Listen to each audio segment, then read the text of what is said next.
I see a Kia is sending me an SUV that's electric instead of gas. Let's take a look at the price sticker. The 2024 EV9 GT-Line, all-wheel drive EV9, long-range AWD GT-Line. Okay. Want me to repeat that? Got a long list of ditties.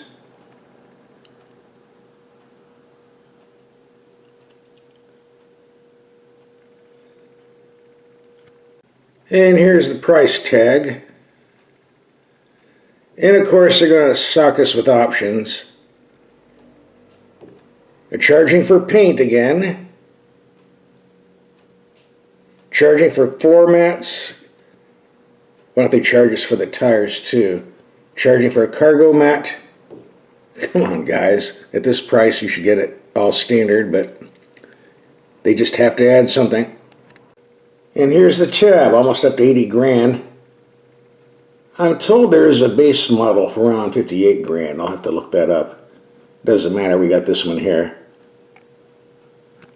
Not rated for safety yet, but it is made in Korea by Korean workers in a Korean plant using Korean parts, and that's a good sign. It means the quality should be top rate. Before we look at the vehicle, let's look at the key fob, which is one of my main complaints right off the bat.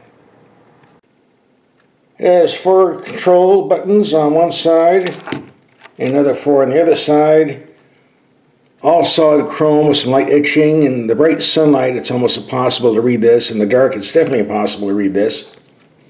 Under the artificial light bulb, you can barely see it. If they had different colors, or at least something to give you an idea so you don't press the wrong button in the dark or in bright sunlight.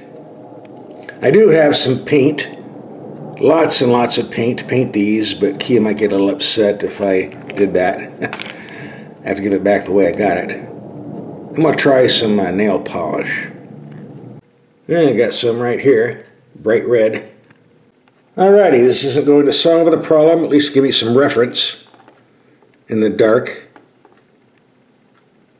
Now let's go look at the vehicle.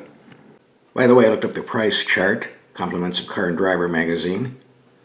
Yes, you can get them cheaper with less goodies. And these prices are far more attractive for my pocketbook. Alright, here it is. Very nice looking vehicle. Nice paint too, although they charge extra, so it should be.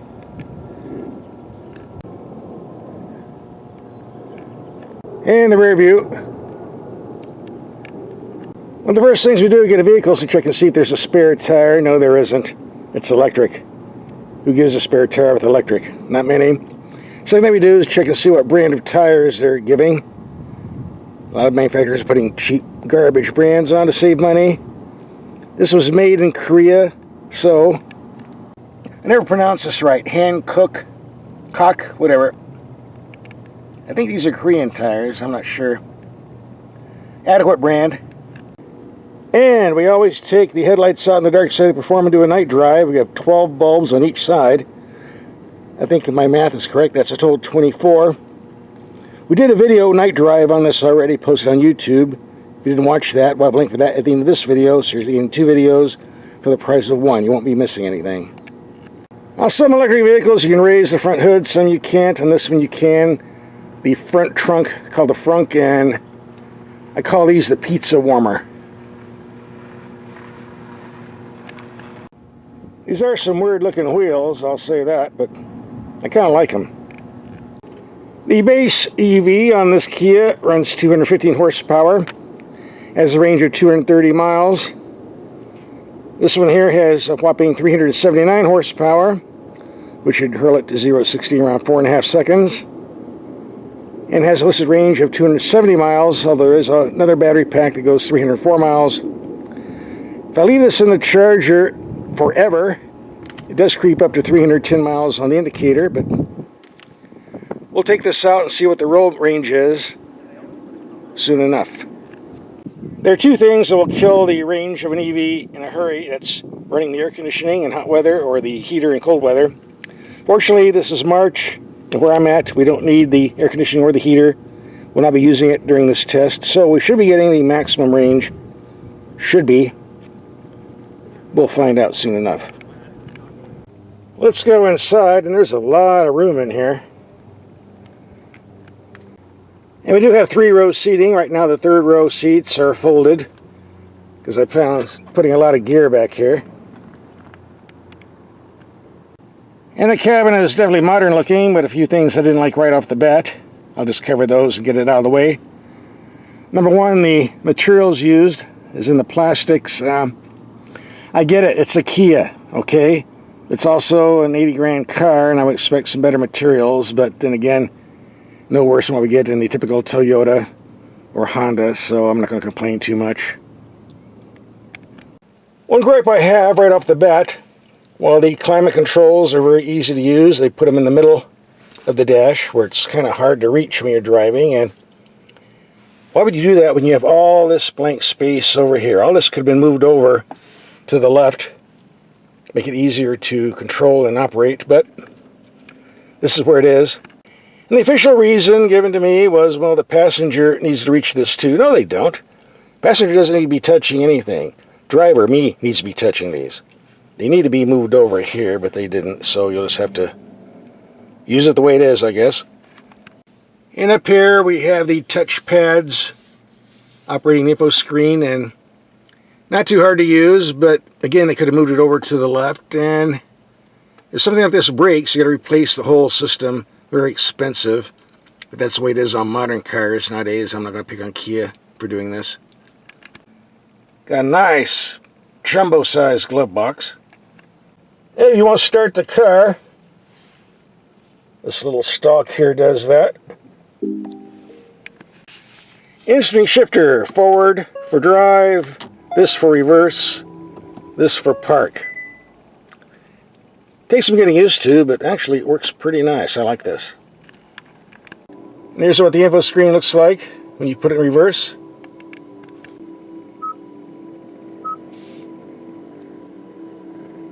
Yeah, we have the 360-degree camera. I don't think you get this on the base car, though. You gotta fork up some money. And your choice between a glass rear view mirror or camera system. Again, you got to pay extra for this. Alright, enough talk. Part 2, let's go out and do some driving.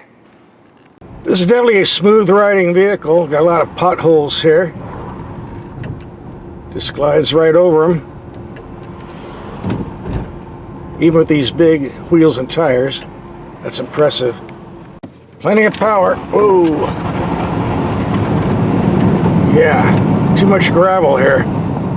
Have to find another place to do a 0 to 60 run. Had a big windstorm and spewed gravel and rocks all over the place. But this baby's pretty quick. I've been driving this for several days now, and this is a very pleasant rig for city commuting. Has lots of room, good driving position. Again, a smooth ride. And the range seems to be holding up fairly decent in city traffic. Been using the old regenerator button over here on the left, which supposedly builds up some electricity from the brakes, but we need to take this out on the highway because that's the real true range. EVs don't like highway driving. You can lose up to 20% of your range doing that. Worse in bad weather, so we'll take this out tonight. Take a 120-mile trip. Alright, the city range on this Kia wasn't too bad. I was getting about 90% of the 300 miles clean, but on this highway trip, started off with 254 miles. 110 miles later, I was down to 60 miles.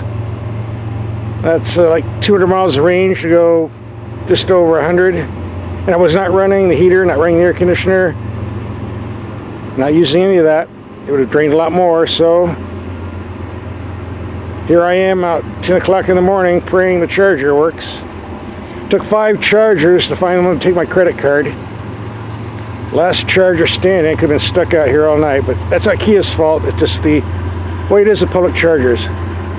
And thus far, to add 200 miles, it's cost me $37 $37. Let me do some math on that. I could buy 12 gallons of gas. If you had a vehicle that got 30 miles to the gallon, that'd be, let's see, well, over 300 miles. 360, wouldn't it? It's kind of cold out here. My mathematic brain isn't working too good. For this amount of money, I'm only getting 200 extra miles. Public chargers are not cheap. That's why you might want to charge at home and don't take long trips in them. They're not made for it. We're going to do another highway test. Going to keep the speed very constant, don't do any passing, and pray for no wind. Says we got 243 miles left. We're going to go around 120 miles. Last time I sucked the baby dry, just about. Maybe I'll be luckier this time. By the way, I forgot to show the turn signal cameras earlier. A nice feature on Korean cars. And we have many drive modes to choose from. I'm going to put it in Eco. I normally don't, but need all the mileage I can get. By the way, the outside temperature is 53 degrees. I've got the cruise control on, not going to pass anybody. And I think I already said I put it in the Eco mode. Plus, there doesn't seem to be any excessive wind out tonight. That certainly helps. Alright, the other night we did 120 miles and burned up 200 miles of range, and tonight we did 120 miles, only burned up around 145 miles of range. A slight improvement, I would think. Alright, so what's my take on this Kia EV9 after a week of driving?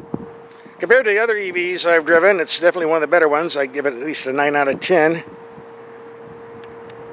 But like all electric vehicles, local driving only. Long distance trips just aren't going to happen. Too much of a hassle. For that, you might want to look at the Kia Telluride gasoline-powered SUV, which is about the same size as this. We have a link for that road test on the Telluride we did at the end of this video, as well as a link for the headlight test we did the other night. Interesting lights. Watch the video. Don't miss it.